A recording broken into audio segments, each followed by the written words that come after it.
মহাবিশ্বের এই বিশালতায় আমাদের সৌরজগৎ একটি ছোট্ট বিন্দুর মতো, কিন্তু এর প্রতিটি কোণে লুকিয়ে আছে বিস্ময়কর সব রহস্য। আজ আমরা পৃথিবী থেকে যাত্রা শুরু করে মহাকাশের শেষ প্রান্ত পর্যন্ত ভ্রমণ করব এবং আমাদের প্রতিবেশী গ্রহগুলো সম্পর্কে বিস্তারিত জানব। আমাদের এই যাত্রা শুরু হবে সৌরজগতের প্রাণকেন্দ্র সূর্য থেকে। এটি একটি জ্বলন্ত গ্যাসীয় গোলক যা পুরো সৌরজগৎকে আলো ও শক্তি দেয়। সূর্য এতটাই বিশাল যে এর ভেতরে প্রায় ১৩ লক্ষ পৃথিবী অনায়াসে ধরে যাবে। এর কেন্দ্রভাগের তাপমাত্রা প্রায় ১৫ মিলিয়ন ডিগ্রি সেলসিয়াস। সূর্যের সবচেয়ে কাছে থাকা গ্রহটি হল বুধ। এটি সৌরজগতের সবচেয়ে ক্ষুদ্রতম গ্রহ এবং এর কোনো নিজস্ব বায়ুমণ্ডল নেই। দিনের বেলা বুধের তাপমাত্রা অত্যন্ত বেশি হলেও বায়ুমণ্ডলের অভাবে রাতে এটি হাড় কাঁপানো ঠান্ডায় জমে যায়। এরপর আসে শুক্র। পৃথিবীর যমজ গ্রহ বলা হলেও এর পরিবেশ অত্যন্ত ভয়ঙ্কর। ঘন কার্বন ডাই অক্সাইডের মেঘে ঢাকা এই গ্রহ। গ্রিনহাউস প্রভাবের কারণে এটি সৌরজগতের সবচেয়ে উত্তপ্ত গ্রহ। এখানে সীসা গলিয়ে খেলার মতো প্রচণ্ড তাপমাত্রা থাকে। এখন আমরা সেই জায়গায় যেখানে জীবনের স্পন্দন আছে, আমাদের প্রিয় পৃথিবী। আমাদের জানা মতে মহাবিশ্বের একমাত্র আবাসস্থল যেখানে প্রাণের অস্তিত্ব পাওয়া গেছে।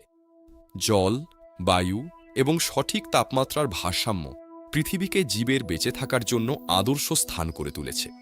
আমাদের ঘরের মতো নিরাপদ আর কিছু নেই। পৃথিবীর একমাত্র প্রাকৃতিক উপগ্রহ চাঁদ। ১৯৬৯ সালে প্রথম মানুষ এখানে পা রেখেছিল, যা মহাকাশ গবেষণার এক নতুন দিগন্ত খুলে দিয়েছিল। চাঁদ না থাকলে পৃথিবীর জোয়ার ভাটা এবং অক্ষের ভারসাম্য বজায় থাকত না। এটি আমাদের জন্য এক বিশ্বস্ত প্রহরী।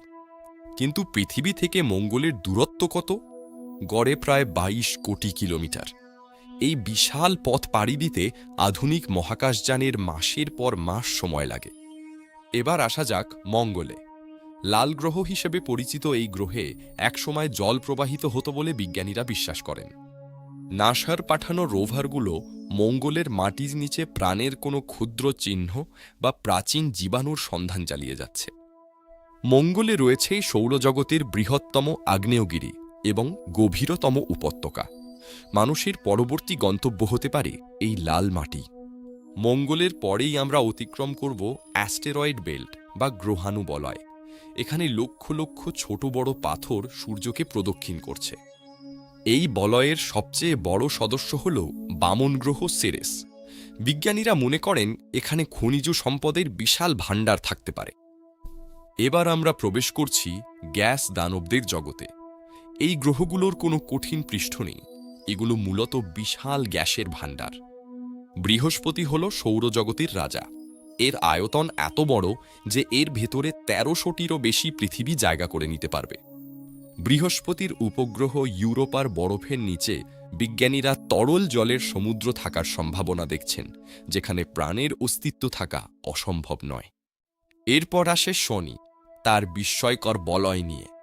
এই বলয়গুলো মূলত পাথর, ধুলো এবং বরফের কোটি কোটি টুকরো দিয়ে তৈরি। শনির চাঁদ টাইটান একটি অনন্য জগৎ। এখানে পৃথিবীর মতো বায়ুমণ্ডল এবং তরল মিথেনের নদী ও হ্রদ রয়েছে। সৌরজগতের সপ্তম গ্রহ ইউরেনাস। এটি একটি বরফ দানব এবং এটি তার কক্ষপথে একপাশে হেলে আবর্তিত হয়।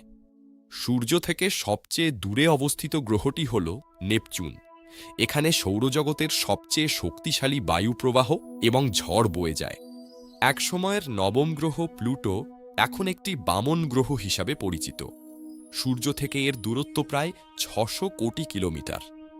সৌরজগতের একদম শেষ প্রান্তে রয়েছে কুইপার বেল্ট এবং উড ক্লাউড, যেখান থেকে বেশিরভাগ ধূমকেতু আমাদের কাছে আসে। মানুষের তৈরি মহাকাশযান ভয়েজার ১ এখন আমাদের সৌরজগৎ ছেড়ে ইন্টারস্টেলার স্পেসে প্রবেশ করেছে, যা মানুষের অদম্য সাহসের প্রতীক। জেমস ওয়েব বা হাবেল টেলিস্কোপের মাধ্যমে আমরা প্রতিদিন মহাবিশ্বের নতুন নতুন দিগন্ত উন্মোচন করছি এবং আরও গভীরে অনুসন্ধান চালাচ্ছি।